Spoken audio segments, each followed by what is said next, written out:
Praise the lord. ప్రియమైన సహోదరులందరికీ మీరు of Christ తరపు నుంచి శుభాలు.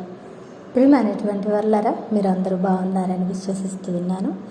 విను వాక్యాలను తప్పకుండా షేర్ చేయండి. మరి పరిచర్య బహుభారం కలిగి ఉన్నది. సహకారులుగా ముందుకు వస్తారని తెలియపరుస్తున్నాం. మరి ఇక్కడ మీరు విత్తితే తప్పకుండా ఫలిస్తారండి. ఇక్కడ విత్తిన అనేకులు ఫలభరితంగా, ఆత్మీయంగా, భౌతికంగా తమ జీవితాలను కట్టుకుంటూ ఉన్నారు. దానిలో మీరు కూడా ఉండాలని తెలియపరుస్తున్నాం. మరి ఈరోజు దేవుడు మనతో మాట్లాడుతున్న బలమైన మాటలను బట్టి బలపరచబడదాం. 2వ దీనవృత్తాంతాల గ్రంథము 15వ అధ్యాయము 7వ వచనము.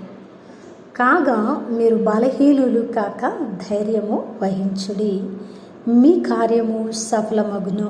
దేవునికి మహిమ, ఘనత, ప్రభావములు చెల్లిస్తున్నాను. ప్రియ సహోదరుడా, ఈరోజు నీవు కూడా ప్రార్థించి బలహీనపడి ఉన్నావా?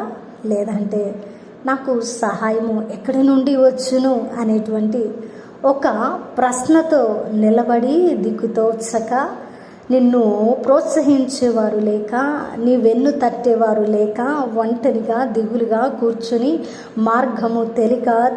మార్గము తెలియక గమ్యము తెలియక విసిగి వేసారి మరి కృంగిన స్థితిలో ఉన్నావా? అయితే నీ స్థితి గతులను చూసిన దేవుడు మాట్లాడుతున్న బలమైన మాట ఏంటో తెలుసా? కాగా మీరు బలహీనులు కాక ధైర్యము వహించుడి, మీ కార్యము సఫలమగును. ప్రియా దేవుని బిడ్డ, ఏ కార్యము నిమిత్తం ప్రార్థిస్తున్నావు? ఏ కార్యము కొరకు దేవుని సన్నిధిలో కనిపెడుతున్నావు? అయితే ఆ విషయంలో ఈరోజు నువ్వు బలహీనపడి, దిగులు పడి, దిక్కుతోచక సమస్తము అయిపోయిందని నువ్వు దిగాలుగా ఉన్నావని ఎరిగిన దేవుడు మాట్లాడుతున్న మాట, నువ్వు బలహీనపడకు, ఆ కార్యము సఫలము కాబోతున్నది. హల్లెలూయా. నిజంగా ఈ వాగ్దానమును బట్టి దేవుడు అనేక మారులు నాతో మాట్లాడి, నిజంగా నేను ఏ విషయమై, ఏ కార్యమై ఎదురు చూస్తున్నానో వాటన్నిటిని కూడా సఫలపరిచిన దేవుడు అండి. వాగ్దానము ఎప్పుడు పళ్ళు కూడా తప్పిపోదన్న వాస్తవం నేను నమ్మాను. అది దేవుడు నా జీవితంలో నెరవేర్చారు. ఎన్నోసార్లు నేను బలహీనపడ్డాను. ప్రభువా ఇక అయిపోయింది, ఇక జరగదు, నా వల్ల కావడం లేదనుకున్న సమయంలో దేవుడి మాట ద్వారా అనేక మారులు బలపరిచి నిజంగా నా కార్యాన్ని సఫలపరిచి నాకు సంతోషాన్ని దయచేసినటువంటి దేవుడు మీ జీవితాలలో కూడా ఈ వాగ్దానాన్ని నెరవేర్చడానికి సమర్థుడిగా ఉన్నారండి.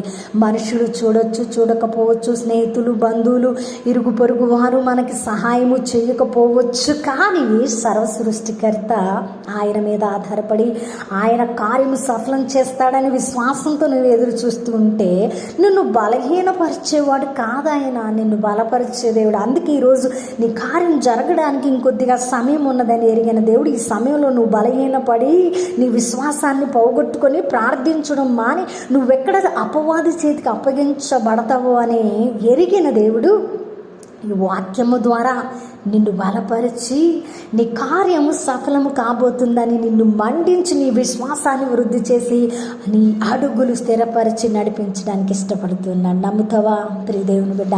ఈరోజు నీ కార్యము సఫలము కాబోతున్నది. ఆమె అది ఏదైనా ప్రపంచంలో జరగడానికి అసంభవము అని అనుకున్న కార్యమైనా కూడా దేవుని చిత్తమైన ఎడల ఆ కార్యము జరిగించడానికి మన దేవుడు సమర్థుడై ఉన్నాడు. ఆమేన్. మరి మాటను నమ్మి విశ్వసించి మనము బలహీనులము కాక బలపరచబడిన వారమై విశ్వాసాలు అడుగులు వేద్దాం. మన కార్యాలను సఫలము చేసుకుందాం. ఆమేన్. వినవాక్యము ఫలింపు కొరకు ప్రార్థన. పరిశుద్ధుడా, ప్రేమ కలిగిన తండ్రి, నీ బంగారు పాదాలకు వందనాలు. అద్భుతమైన వాక్యము ద్వారా మాతో మాట్లాడి మా హృదయాలను కట్టి బలపరచరవును ప్రభువా. మేము బలహీనులమని ఎరిగి మా కార్యాలు సఫలం కాబోతూ ఉన్నాయని, మేము బలపరచబడాలని, విశ్వాసంలో నిలబడాలని మా హృదయాలను, పరిస్థితులను ఎరిగిన దేవుడుగా మాతో మాట్లాడినందుకు వందనాలు. ఎవరైతే ఈ మాటల ద్వారా బలపరచబడ్డారో వారి జీవితాలలో ఈ వాగ్దానాన్ని నెరవేర్చి వారి కార్యాలను సఫలపరచ బలపరచమని, అయ్యా ఈ పరిచర్కు సహకరిస్తున్న వారిని దీవించమని, అనేకులను నడిపించి మీ నామాన్ని మహింపరచుకోమని, చేసిన ప్రార్థనకు దీవెన జవాబిచ్చారని నమ్ముతూ ఈ ప్రార్థన నజరుడైన యేసుక్రీస్తు నామమున సమర్పించి అడిగి వేడుకుంటున్నాము తండ్రి, ఆమేన్.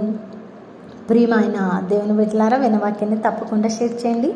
పరిచర్యకు సహకరిస్తారని విశ్వసిస్తున్న దేవుని చిత్తమైతే మరల కలుసుకుందాం. దేవుని మేము దీవించునుగాక. ఆమేన్.